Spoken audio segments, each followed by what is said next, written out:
निवृत्त lieutenant colonel Satish Dhage sir सध्या आपल्यासोबत आहेत। ढगे सर, अखेर तो दिवस आलेला आहे, शांती करारावर दोन्ही बाजूंना सहमती होतीये, मात्र तुम्हाला काय वाटतं कोणते मुद्दे या शांती करारात सगळ्यात महत्त्वाचे ठरतील?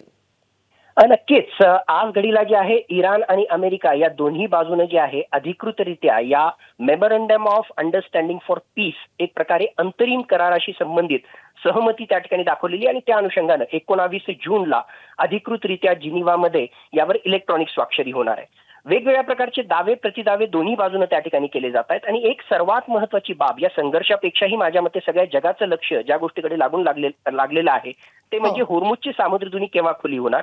यामध्ये असं मेन्शन करण्यात आलेलं आहे की होर्मुझची सामुद्रधुनी ही लगेच त्या ठिकाणी खुली होईल।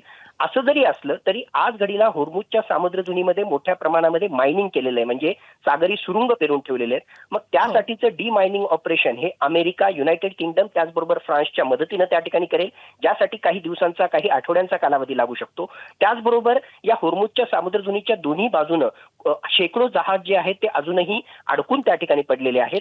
ती वाहतूक सुरळीत होण्यासाठी सुद्धा काही आठवड्यांचा कालावधी त्या ठिकाणी लागू शकतो। तर त्यामुळे होर्मुझची सामुद्रधुनी तर खुली होईल, परंतु जागतिक अर्थव्यवस्थेला दिलासा देण्यासाठी ॲटलिस्ट पुढचे काही आठवड्यांचा कालावधी त्या ठिकाणी लागेल। दुसरी महत्त्वाची बाब म्हणजे इराणचं असं म्हणणं आहे की या कराराच्या अनुषंगानं ऑन ऑल फ्रंट्स म्हणजे इराण विरुद्धची आक्रमकता इस्रायल आणि इराण तर कमी करेलच करेल, पण इस्रायल जे आहे लेबनन विरुद्ध जे हल्ले त्या ठिकाणी करतोय, हिजबुल्ला विरुद्ध जे हल्ले करतोय त्याला सुद्धा जो आहे एक प्रकारे पूर्णतः बंद करेल असं या करारात आहे, असं इराणचं त्या ठिकाणी म्हणणं आहे। सर्वात महत्त्वाचं इराणला या करारामधून जे अपेक्षित होतं ते म्हणजे आर्थिक फायदा। आज घडीला $24 बिलियन पेक्षा सुद्धा जास्त ॲसेट्स हे फ्रोझन आहेत अमेरिका आणि पाश्चिमात्य राष्ट्रांसोबत, तर यापैकी अर्धे म्हणजे $12 बिलियन जे फ्रोझन ॲसेट्स आहेत ते अनफ्रीज होणार आहेत ही स्वाक्षरी त्या ठिकाणी झाल्यानंतर।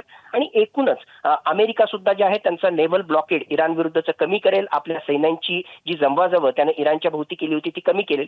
एकूणच जे आहे परिस्थिती निवळण्यासाठी सुरुवात झाली असं आपल्याला म्हणावं लागेल, पण मला स्ट्रॉंगली वाटतं की येणाऱ्या 60 दिवसांमध्ये खरोखरच न्यूक्लिअर डीलशी संबंधित जे टेक्निकल लेव्हल टॉक्स अमेरिकेचे इराण सोबत होणार आहेत ते खरोखरच यशस्वी होतील का अजूनही साशंकता त्या ठिकाणी आहे। आणि डोनाल्ड ट्रम्प स्पष्टपणे म्हणतात की जर न्यूक्लिअर लेव्हल टॉक म्हणजे टेक्निकल लेव्हल न्यूक्लिअर टॉक्स जर यशस्वी झाले नाही तर आम्ही पुन्हा इराण विरुद्ध जे आहे जबरदस्त हल्ले करू। ॲटलिस्ट जगाला एक प्रकारे सुटकेचा निश्वास या बातमीच्या अनुषंगाने आपल्याला त्या ठिकाणी मिळतोय, पण सगळं काही अलबेल झालं असं मला बिलकुल वाटत नाही। होर्मुझची सामुद्रधुनी काही अंशी येणाऱ्या काही आठवड्यांमध्ये खुली होते का हे आपल्याला पाहावं लागेल, पण एकूणच आज दिवसाची सुरुवात जी आहे अशा प्रकारच्या एक प्रकारे मी म्हणेल की वेलकम न्यूज न त्या ठिकाणी होतंय, which is a good thing for the whole world. तुम्ही ज्या प्रकारे म्हणतात सगळं काही आलबेल आहे असं म्हणण्यास सध्या तरी परिस्थिती नाही आहे, आपण आपल्याला काही दिवस थांबावं लागणार आहे। होर्मुझचा मुद्दा महत्त्वाचा आहे, मात्र इराणनं आता दावा केलेला आहे की या युद्धात आमचाच विजय झालेला आहे। गेले 108 दिवस हे युद्ध सुरू होतं, शस्त्रसंधीतही हल्ले प्रतिहल्ले झालेले आहेत आणि आता इराणकडनं असा दावा होतोय की आमची सरशी झाली आहे। नेमकं कोण जिंकलं, या युद्धानं नेमकं काय साध्य केलं? आता हा मोठा विषय आहे विश्लेषणाचा, पण काही अंशी इराणच्या बाजूने झुकलेला आहे हा सगळा करार असं जर आपण म्हटलं तर ते चुकीचं त्या ठिकाणी ठरणार नाही। त्याचं कारण असं की डोनाल्ड ट्रम्प मागच्या 1-1.5 महिन्यापासून कसं तरी या युद्धामधून बाहेर पडण्यासाठी वेगवेगळ्या प्रकारे प्रयत्न करत होते, घोषणा त्या ठिकाणी करत होते आणि आता ते यशस्वी झाले। पण इराणला हे सगळं माहीत होतं आणि अतिशय टफ निगोशिएटरच्या भूमिकेतून इराणनं या सगळ्या परिस्थितीला तो त्या ठिकाणी सामोरं गेला आणि या अटी शर्ती ज्या आपल्या समोर त्या ठिकाणी येत आहेत त्या जर आपण पाहिल्या तर सगळ्यात महत्त्वाची बाब $12 बिलियन इमिजिएटली त्यांचे रिलीज होत आहेत।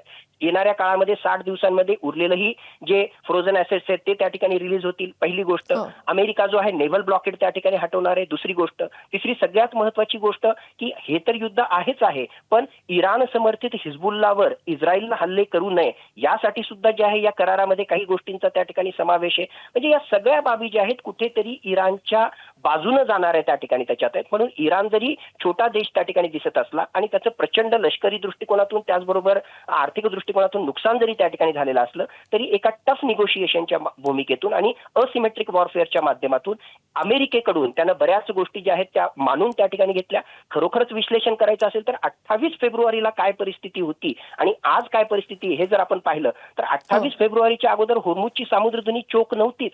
आज त्या होर्मुझच्या सामुद्रधुनीचाच भूराजकीय दृष्ट्या फायदा घेऊन इराणने जे आहे अमेरिकेवर एक प्रकारे दबाव तंत्र निर्माण केलं आणि बऱ्याचशा गोष्टी ज्या आहेत त्या आपल्या पारड्यात त्या ठिकाणी पाडून घेतल्या। म्हणून म्हणेल की या कराराच्या बऱ्याच अटी शर्ती ज्या आहेत त्या इराणकडे झुकलेल्या आहेत. पण एक अत्यंत महत्वाचा मुद्दा, हा खरोखरच करार, अंतरिम करार टिकेल का, याविषयी मी यासाठी साशंक आहे. 2015ला JCPOA झाला, हाच डोनाल्ड ट्रम्प 2018ला इराण सोबतच्या त्या चर्चेमधून, त्या करारामधून बाहेर निघाला. जून 2025ला 12 दिवसाचं युद्ध झालं, स्वतःच जिंकलो म्हणून त्या ठिकाणी घोषित केलं, आणि हाच डोनाल्ड ट्रम्प 28 फेब्रुवारी 2026ला इराण विरुद्ध त्या ठिकाणी युद्ध त्याने त्या ठिकाणी सुरू केलं. इव्हन 28 फेब्रुवारीला जिनिव्हामध्ये शांतता चर्चा ही ऑलरेडी इराणशी सुरू होती. त्या चर्चेला सोडून जे आहे अमेरिकेनं अशा प्रकारे हल्ला करण्याचा निर्णय घेतला. म्हणजेच ट्रस्ट डेफिसिट, एक प्रकारे विश्वासाचा अभाव आहे. अमेरिकेचा आणि इराणचा विश्वासघाताचा इतिहास आहे. म्हणून खरोखरच हा करार पुढे टिकेल का, माझ्या मनामध्ये अजूनही साशंकता आहे. पण आता निगेटिव्ह गोष्टी या घडीला बोलण्याच्या ऐवजी ऍटलिस्ट ही वेलकम न्यूज आपल्या समोर येते आणि जगाच्या अर्थव्यवस्थेला या अनुषंगाने एक प्रकारे सुटकेचा निश्वास घेता येईल अशी अपेक्षा आपण करूया. होर्मुझची समुद्रधुनी लवकरात लवकर खुली होईल अशी अपेक्षा आपण आज घडीला करूया. सर, खूप धन्यवाद या सगळ्या सविस्तर विश्लेषणासाठी. एबीपी माझा, उघडा डोळे बघा नीट.